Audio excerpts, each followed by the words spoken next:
Hello students, कैसे हैं आप लोग। आशा करता हूँ कि सकुशल होंगे। आइए आज हम लोग आगे बात करते हैं फिजिक्स में। क्लास 12 की फिजिक्स के लिए आगे बात करते हैं। आज का हमारा लेक्चर 8वां लेक्चर होगा। इसके पहले वाले वीडियो में हमने जो है कुछ न्यूमेरिकल्स आप लोगों को बता रखे थे, वो जो कूलाम लॉ पे आधारित था। आज हम लोग पढ़ेंगे उसके आगे विद्युत क्षेत्र। आज का टॉपिक है विद्युत क्षेत्र, इलेक्ट्रिक फील्ड। इंग्लिश में बोलते हैं इसे इलेक्ट्रिक फील्ड। देखिए विद्युत क्षेत्र है क्या। सबसे पहले कॉन्सेप्ट की बात करते हैं कि विद्युत क्षेत्र है क्या। परिभाषा हमने लिख रखा है, लेकिन इसको समझना जरूरी है आप लोगों के लिए कि विद्युत क्षेत्र है क्या। तो मान लीजिए कि कोई आवेश है, कोई आवेश कहीं पर रखा हुआ है। जैसे यहां पर आवेश भी है, मान लीजिए कि Q रखा हुआ है। इस और कोई बाहर से आवेश खींच के लाएंगे, तो जायज बात है जो भी आवेश होता है उसके चारों तरफ एक जो है विद्युत क्षेत्र बना होता है। तो ये कैसे हम बताएंगे, इसको कैसे परिभाषित करेंगे, कैसे इसको जो है कैसे इसका डिस्क्रिप्शन देंगे। तो इसके चारों तरफ अगर जो है विद्युत क्षेत्र बना हुआ है तो इसका पता कैसे लगेगा, कौन बताएगा। दिखेगा तो नहीं, तो क्या करेंगे, बाहर से खींच करके एक आवेश को लाएंगे, इसके करीब लाएंगे। तो किसी यानी कि आवेश को अगर मान लीजिए कोई आवेश यहां पे पड़ा हुआ है, मान लेते हैं Q0 है, इसको खींच के यहां पे ला दिया गया, यानी कि Q0 यहां पर आ गया। तो अब देखिए यहां से जब चला तो ये स्टेप बाय स्टेप जब यहां पहुंचा तो ये कोई बल अनुभव नहीं कर रहा है, यानी कि ये फील नहीं कर रहा है कि हम पे कोई बल लगा रहा है, तो धक्का दे रहा है या खींच रहा है अपनी तरफ, ऐसा कुछ भी अनुभव नहीं कर रहा है। थोड़ा सा आगे बढ़ा तो भी ये अनुभव नहीं कर रहा है कि हमारे ऊपर कोई बल लगा रहा है। थोड़ा सा और आगे बढ़ा तो भी अनुभव नहीं कर रहा। लेकिन जब ही ये यहां पे पहुंचा तो ये एक बल अनुभव करने लगा कि हम पर कोई बल लगा रहा है। वो बल जो है धक्का देने का भी हो सकता है, खींचने का भी हो सकता है, क्योंकि आवेश है। आवेशों के बीच में दो ही प्रकार के बल लगते हैं, या तो वो खिंचाव बल लगता है या तो धक्का वाला बल लगता है। तो ये जब ही यहां पर पहुंचा तो ये एक प्रकार का बल अनुभव करने लगा कि हमारे ऊपर कोई बल लगा रहा है। तो कौन लगा रहा है, तो ये आवेश लगा रहा है। क्यों लगा रहा है, क्यों यहां पे लग रहा है, तो इसके चारों तरफ इसका प्रभाव है। इसका प्रभाव एक पर्टिकुलर क्षेत्र में है जो इस पर बल लगा रहा है, Q0 पे बल लगा रहा है। Q0 क्या है, एक आवेश है, एक प्रकार का ये भी क्या है, आवेश ही है। तो इस पर एक आवेश के द्वारा दूसरे आवेश पर बल लग रहा है, यानी कि ये बल का अनुभव कर रहा है। तो जब ये बल का अनुभव कर रहा है, इसका मतलब इसके चारों तरफ कोई न कोई ऐसा क्षेत्र है जिसके अंदर आने के बाद ये बल अनुभव कर रहा है। तो उसी क्षेत्र को कहते हैं विद्युत क्षेत्र, और इसको बोलते हैं परीक्षण आवेश। परीक्षण आवेश। अब आप कहेंगे कि परीक्षण आवेश क्या है। परीक्षण आवेश ये एक प्रकार का आवेश ही है, लेकिन नाम क्यों पड़ा परीक्षण आवेश।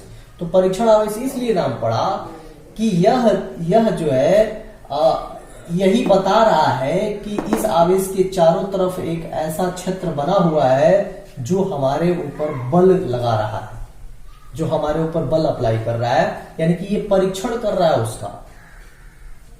उसका कैलकुलेशन कर रहा है कि हमारे ये बल का अनुभव कर रहा है, परीक्षण कर रहा है कि वास्तव में ये एक ऐसा चारों तरफ क्षेत्र बना हुआ है जिसकी वजह से हमारे ऊपर बल लग रहा है, हमारे ऊपर दबाव लग रहा है। तो इसलिए इसका नाम पड़ा परीक्षण आवेश। और जो है एक आवेश दूसरे आवेश पर बल लगाते ही है। तो अगर इसका सही तरीके से अगर फिगर बना दिया जाए तो और बेहतर होगा। यहां पर आवेश Q है, इसके चारों तरफ एक जो है इसके चारों तरफ एक पर्टिकुलर क्षेत्र बना हुआ है, जिसको कौन सा क्षेत्र बोलेंगे भाई, ये है परीक्षण आवेश। ये अब बाहर से कोई परीक्षण आवेश आ गया इसके अंदर, यहां से चल के, यहां से कोई परीक्षण आवेश चल के आ गया, तो ये कहां आ गया भाई, यहां आ गया। मान लेते हैं ये परीक्षण आवेश क्या है, Q0 है। तो ये आपका बना विद्युत क्षेत्र, ये कहलाएगा विद्युत क्षेत्र, और ये कहलाएगा परीक्षण आवेश, जो क्या कर रहा है, एक बल अनुभव कर रहा है, एक प्रकार का बल अनुभव कर रहा है, इसलिए इसको क्या बोलेंगे, परीक्षण आवेश बोलेंगे। अब देखिए परिभाषा मिलाइए, किसी आवेश के चारों तरफ का वह क्षेत्र, किसी आवेश के चारों तरफ का वह क्षेत्र जहां कोई अन्य आवेश, देखिए अन्य आवेश ही है जो बाहर से आ रहा है, अन्य आवेश विद्युत बल का अनुभव करता है, यानी कि इसके द्वारा लगाया गया इस पर बल कौन सा बल कहलाता है, विद्युत बल कहलाता है, क्योंकि ये आवेश है, इसलिए इसके द्वारा एक दूसरे आवेश पर लगा बल कौन सा बल कहलाता है, विद्युत बल कहलाता है। तो विद्युत बल का अनुभव करता है उस आवेश का विद्युत क्षेत्र कहलाता है, उस आवेश का, यानी कि इस आवेश का क्या कहलाता है, विद्युत क्षेत्र कहलाता है। बात समझ में आ गई होगी, मुझे आशा है। फिर एक बार देख लीजिए, कोई जल्दी नहीं है।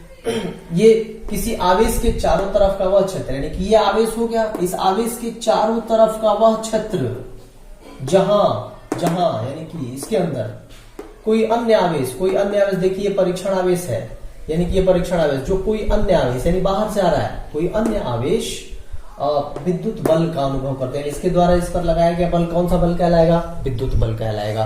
तो यानी कि विद्युत बल का क्या करता है, अनुभव करता है, उस आवेश का विद्युत क्षेत्र कहलाता है। उस आवेश मतलब इस आवेश का क्या कहलाता है, ये विद्युत क्षेत्र कहलाता है। बात समझ में आ गई होगी।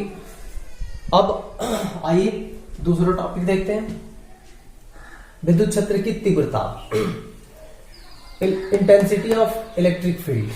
विद्युत क्षेत्र की तीव्रता क्या है, विद्युत क्षेत्र आप लोगों ने समझ लिया कि किसी आवेश के चारों तरफ का वह क्षेत्र जहां पर कोई अन्य आवेश बाहर से आने पर क्या करता है, बल अनुभव करता है, तो वह क्षेत्र क्या कहलाता है, विद्युत क्षेत्र कहलाता है। तो विद्युत क्षेत्र की तीव्रता, विद्युत क्षेत्र की तीव्रता जो है, देखिए किसी आवेश विन्यास के कारण किसी बिंदु पर विद्युत क्षेत्र की तीव्रता किसी छोटे धनात्मक परीक्षण आवेश को उस बिंदु पर रखने पर उसके द्वारा विभाजित करने पर प्राप्त होता है। अर्थात यदि परीक्षण आवेश Q0 को आवेश Q के विद्युत क्षेत्र में रखने पर Q के द्वारा Q0 पर लगने वाला बल F हो, तो विद्युत क्षेत्र की तीव्रता E बराबर F अपान Q0 होता है। तो अब देखिए इसी से परिभाषा बना हुआ है, यानी कि ये जो फार्मूला आपका है विद्युत क्षेत्र की तीव्रता का फार्मूला होता है, इसे ई से डिनोट करते हैं विद्युत क्षेत्र की तीव्रता को। तो इसी से ये परिभाषा बना हुआ है आपका कि अब देख लीजिए यहां से मिलाइए, किसी आवेश विन्यास के कारण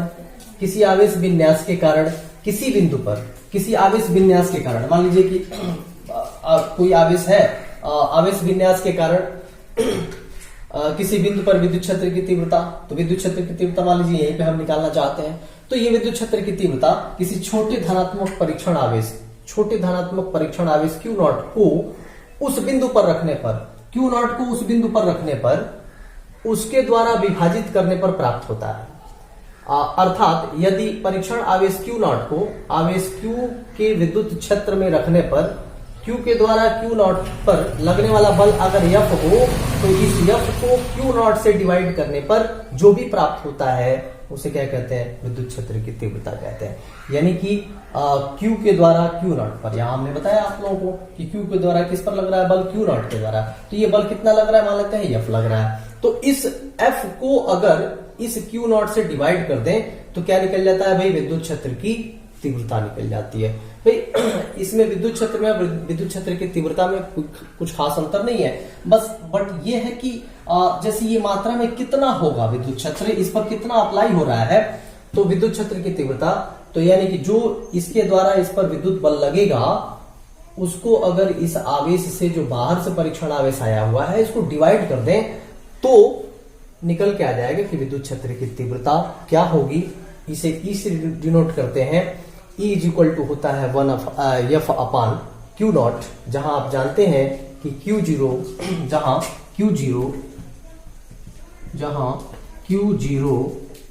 इज इक्वल टू परीक्षण आवेश F इज इक्वल टू 1, कौन सा बल, विद्युत बल। अब इसका मात्रक क्या होगा भाई, इसका मात्रक, इसका एसआई मात्रक, इसका एसआई मात्रक यानी किसका, विद्युत क्षेत्र की तीव्रता का एसआई मात्रक न्यूटन। देखिए इसका मात्रक क्या होता है भाई, बल का मात्रक क्या होता है, न्यूटन। याद करने की जरूरत नहीं है, आप लोगों को रटने की जरूरत नहीं है। देखिए यहां से समझिए, बल का मात्रक क्या होता है, न्यूटन। आवेश का मात्रक क्या होता है, कूलाम। तो न्यूटन बटा कूलाम क्या पढ़ेंगे भाई, न्यूटन पर कूलाम होता है, न्यूटन पर कूलाम होता है। सीजीएस सिस्टम में पूछा जाएगा आपसे, तो ये तो एमकेएस में होता है ना बल का मात्रक, सीजीएस में क्या होता है, डाइन होता है। और आवेश का क्या होता है, स्टैट कूलाम, बताया था हमने आपको, स्टैट कूलाम होता है। तो ये क्या हो जाएगा कि जो है डाइन पर स्टैट कूलाम सीजीएस सिस्टम हो जाएगा। बट आप लोगों से अधिकतर जो है एसआई सिस्टम में ही पूछा जाता है, इसलिए आप लोग याद रखेंगे कि विद्युत क्षेत्र की तीव्रता का मात्रक कैसे हम निकालें, रटने की जरूरत नहीं है, यहां से बना लीजिए, ठीक है। तो मुझे उम्मीद है कि मेरी बात 100% समझ में आई होगी। अब एक चीज मैं यहीं से आप लोगों को बता दूं कि अगर जो है Q0 जो परीक्षण आवेश है, Q0 परीक्षण आवेश पर अगर F बल लग रहा है तो एक कूलाम आवेश पर कितना बल लगेगा। तो भाई आप लोग मैथ में पढ़े होंगे कि चूंकि Q0 पे अगर F बल लग रहा है तो एक कूलाम पे कितना लगेगा। तो देखिए ये ऊपर चला जाता है यानी कि F अपान Q0, तो अपान Q0 और इससे क्या हो जाता है, मल्टीप्लाई हो जाता है। तो इसका मतलब कि एक कूलाम आवेश पर लगने वाले बल को ही एक कूलाम आवेश पर जितना, एक कूलाम आवेश पर कितना बल लगेगा वही क्या होता है, विद्युत क्षेत्र की तीव्रता होती है। देख सकते हैं कि एक Q0 कूलाम आवेश पर कितना बल लग रहा है, F बल लग रहा है। एक कूलाम आवेश पर कितना बल लगेगा, F अपान Q0, ठीक है। तो ये F अपान Q0 वास्तव में है क्या, एक कूलाम आवेश पर लगने वाला बल, जिसको हम लोग क्या बोलते हैं, विद्युत क्षेत्र की तीव्रता बोलते हैं। इसका मात्रक क्या होता है, न्यूटन पर कूलाम। तो मुझे उम्मीद है कि आप लोगों को पूरा वीडियो समझ में आया होगा। फिर जल्द ही मैं एक नया वीडियो लेकर आप लोगों के सामने आऊंगा। तब तक के लिए ढेर सारी शुभकामनाएं, पढ़ते रहिए।